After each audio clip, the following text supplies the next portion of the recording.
أعوذ بالله من الشيطان الرجيم بسم الله الرحمن الرحيم يا أيها الذين آمنوا لا يحل لكم أن ترثوا النساء كرها اے ایمان والو تمہارے لیے حلال نہیں ہے لا يحل لكم تمہارے لیے حلال نہیں ہے ان ترثوا النساء کرها کہ تم عورتوں کے زبردستی مالک بن جاؤ ولا تعضلوهن اور ان کو منع نہ کرو اس سے ان کو روک کے نہ رکھو یا ان کو قید میں نہ رکھو تاکہ تم نے جو ان کو کچھ مال دیا ہے مہر وغیرہ اس کا کچھ حصہ تم لے اڑو اس کے لیے تم ان کو قید میں نہ رکھو الا ان یاتین بفاحشۃ مبینہ ہاں مگر یہ کہ وہ اگر کوئی کھلی بے حیائی کا کام کر بیٹھے تو پھر تم ان سے ان کو دیا وہ مہر لے سکتے ہو عاشروہن بالمعروف عورتوں کے ساتھ اچھے طریقے سے برتاؤ کیا کرو اچھے طریقے سے معاشرت کا سلوک کیا ان کرے تمہن بس اگر تم ان کو ناپسند سمجھتے ہو آسان تک رہو شیئن تو ہو سکتا ہے کہ تم ایک چیز کو ناپسند سمجھو وَيَجْعَلُ اللَّهُ فِي خَيْرًا كَثِيرًا اور اللہ تعالیٰ اس کے اندر بہت خیر پیدا کر دے تمہارے لیے اچھا تو زمانہ جاہلیت میں جو عورتوں کے حقوق ضائع کیے جاتے تھے پامال کیے جاتے تھے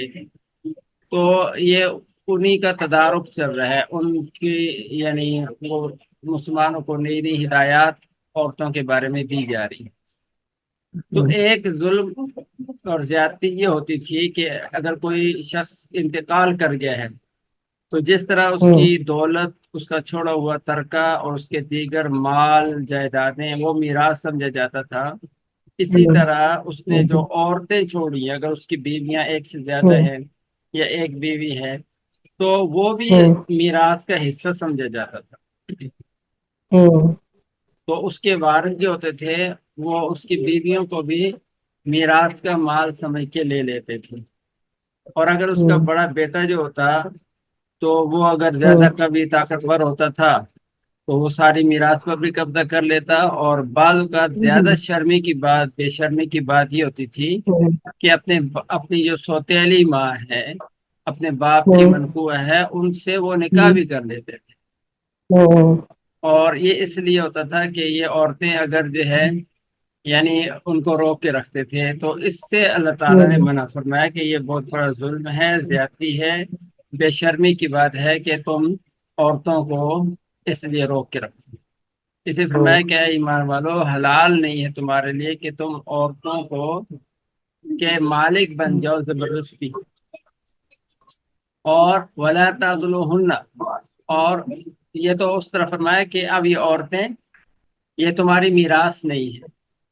جائیداد نہیں ہے پراپرٹی نہیں ہے یہ کہ تم جو ہے اب ان کو زبردستی جب ایک بندہ فوت ہو گیا ہے تو اس نے جو اپنی بیوی چھوڑی ہے چاہے ایک ہے یا ایک سے زیادہ ہے تو اب اس کے جو وارث ہیں اس کی جائیداد کے جس طرح وارث بنیں گے اور اس کی جو بیویوں کے بھی وارث بن جائیں تو ایسا نہیں ہے یہ عورتیں آزاد ہیں خود مختار ہیں اور اس کے بعد جو ہے اپنی زندگی کا فیصلہ یہ خود کریں گی کہ انہوں نے اب آئندہ شادی کرنی ہے کسی اور سے کرنی ہے نہیں کرنی ہے تو یہ اپنا فیصلہ کرنے میں آزاد ہے تمہارا ان پر اب کوئی زور نہیں چل سکتا تو یہ حکم دے دیا اس معاشرے کے اندر لیکن آج بعض لوگ جو ہے اسلام پر اعتراض کرتے ہیں کہ اسلام نعوذ باللہ عورتوں کے حقوق کا آغاز سے بھی حالانکہ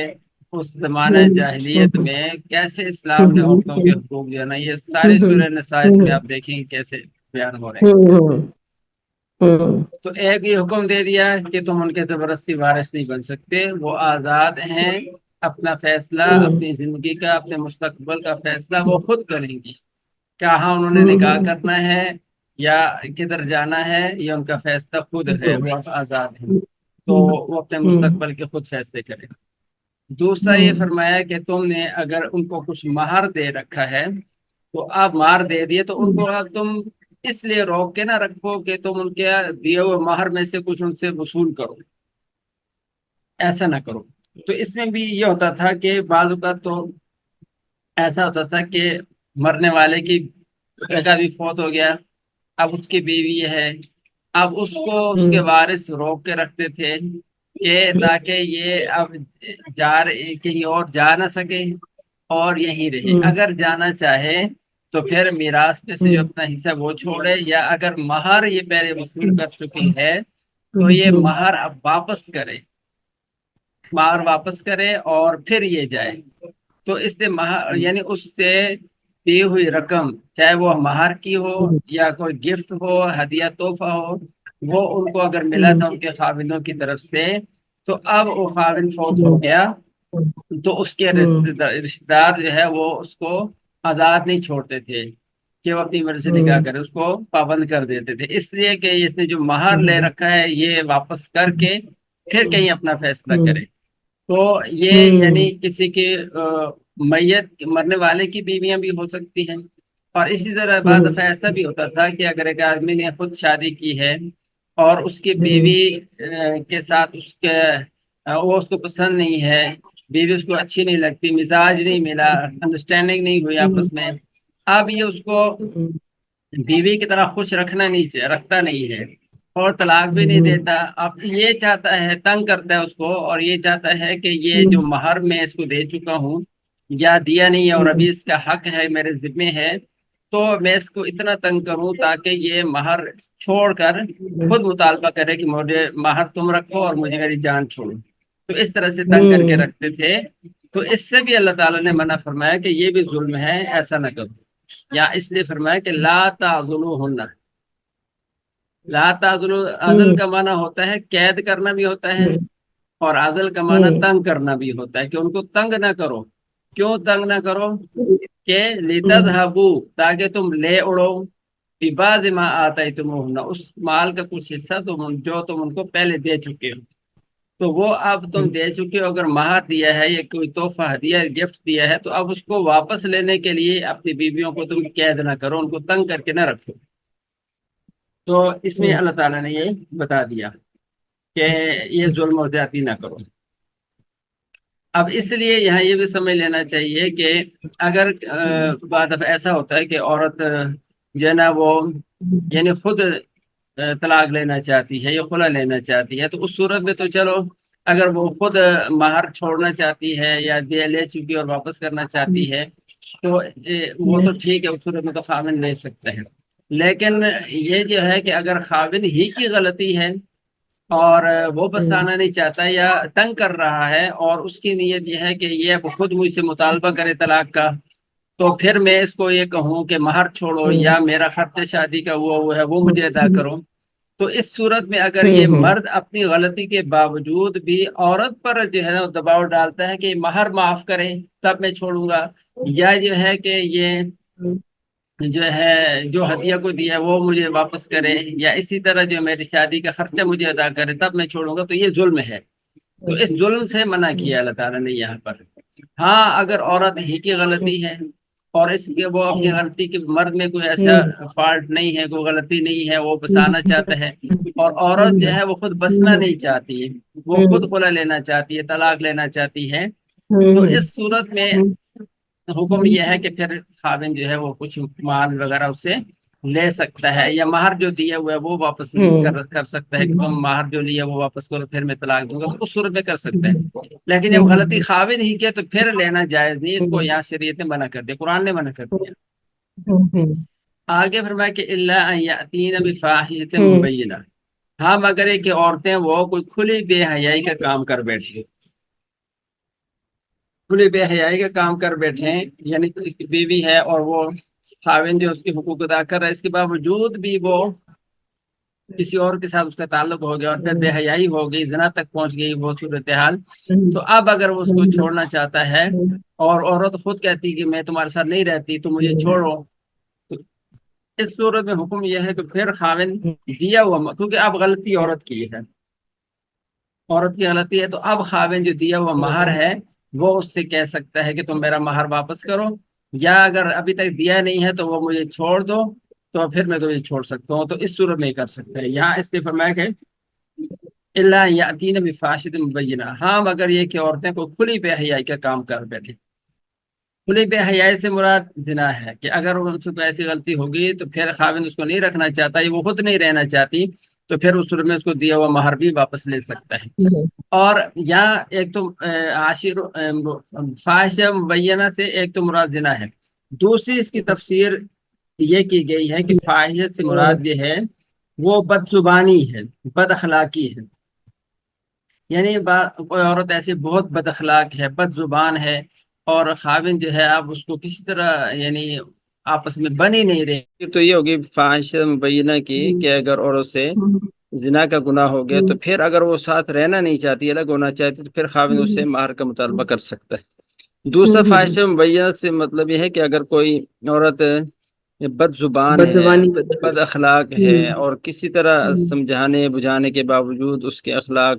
ٹھیک نہیں ہو رہے، بد زبانی ختم نہیں ہو رہی، اور اکٹھا رہنا مشکل ہو گیا، اور اب عورت بھی چاہتی ہے کہ مجھے الگ ہونا چاہتی، تو اس صورت میں پھر خاوند اس سے مہر اگر دیا ہوا ہے تو اس سے مطالبہ کر سکتا ہے واپسی کا، اگر نہیں دیا ہوا تو پھر اس کو مہر چھوڑنے کا عورت کو کہہ سکتا ہے۔ تو یہاں تک ایک ہو گیا۔ اگلا جو حکم ہے فرمایا عاشروہن بالمعروف، عورتوں کے ساتھ تم اچھے طریقے سے پیش آؤ، اچھے اخلاق سے عورتوں کے ساتھ پیش آ رہے، برتاؤ میں ان کے ساتھ اچھا سلوک کرو۔ تو یہ الگ سے ایک حسن معاشرت کا اللہ تعالیٰ نے حکم دیا ہے کہ ان کے ساتھ بھلے انداز سے زندگی بسر کرو، یعنی خواتین کے ساتھ تمہارا رویہ جو ہے محبت کا، خوش اخلاقی کا، بھلے انداز کا ہونا چاہیے، جس سے زندگی خوشگوار گزرے اور ازدواجی زندگی آدمی کے لیے باعث سکون بن جائے۔ تو یہ اللہ تعالیٰ نے یہاں حکم دیا، اور اس کی تشریح میں اللہ کے نبی نے بڑے فضائل سنائے ہیں، اور فرمایا کہ ایک حدیث میں اللہ کے نبی، ترمذی کی حدیث ہے جس کے اندر اللہ کے نبی نے عورتوں کا خیال رکھنے کا حکم دیا ہے، اور بیویوں کے ساتھ حسن سلوک کا حکم دیا، اور ساتھ ہی یہ بھی فرمایا کہ خیرکم لأہلہ وأنا خیرکم لأہلی، فرمایا تم میں سب سے بہتر وہ ہے جو اپنے گھر والوں کے ساتھ برتاؤ میں اچھا ہو، اپنی بیوی کے ساتھ جو اچھا ہے وہی اچھا ہے حقیقت میں، اور فرمایا انا خیرکم لأہلی، اور میں تم میں سب سے اچھا ہوں اپنی بیویوں کے ساتھ برتاؤ کرنے میں۔ باہر تو آدمی بزرگ بن جاتا ہے نا، باہر آدمی بزرگ بن جاتا ہے، اصل بزرگی گھر میں ہے، گھر والوں کے ساتھ رویہ کیا ہے اس کا۔ تو اللہ کے نبی نے فرمایا کہ خیرکم لنسائکم، تو میں سب سے بہتر وہ ہے کہ جو اپنی بیوی کے ساتھ برتاؤ کرنے میں اچھا ہو، فرمایا کہ انا خیر لأہلی، میں اپنی بیویوں کے لیے بہت اچھا ہوں۔ اور ایک دوسری روایت ہے بخاری شریف کے اندر، یہ روایت ہے اللہ کے نبی نے فرمایا استوصوا بالنساء خیرا، کہ میں تمہیں عورتوں کے ساتھ اچھا سلوک کرنے کی وصیت کرتا ہوں، لہذا میری وصیت کو تم قبول کرو، یہ بھی اللہ کے نبی نے فرمایا۔ اور اسی طرح ایک اور روایت ہے صحیح بخاری کے اندر ہے، اللہ کے نبی نے فرمایا کہ تم جو بھی نفقہ خرچ کرتے ہو اور اس سے اللہ تعالیٰ کی رضامندی چاہتے ہو، تو حتیٰ کہ اس میں یہ بھی داخل ہے کہ اگر تم نے محبت کے ساتھ اپنی بیوی کے منہ کی طرف لقمہ اٹھایا، اس کے منہ کی طرف کیا، تو اس پر بھی اللہ تعالیٰ تمہیں صدقے کا ثواب دیے گا۔ تو یہ ساری باتیں اپنی بیویوں کے ساتھ اچھا سلوک کرنے کے بارے میں یہ ارشاد فرمائی جا رہی ہیں۔ اور آگے فرمایا کہ ایک دوسرا پہلو بھی ذکر کر دیا، بعض دفعہ ایسا بھی ہوتا ہے کہ آدمی نے نکاح کر لیا، شادی کر لی، لیکن شروع سے ہی یا بعض دفعہ زندگی کے بیچ میں چل کے وہ طبیعت نہیں لگی، موافقت نہیں پیدا ہوئی، اور عورت خاوند کو پسند نہیں ہے، تو اب پھر کیا کرنا چاہیے؟ تو اس صورت کے لیے بھی اللہ تعالیٰ نے حکم دے دیا فَإِن كَرِهْتُمُوهُنَّ،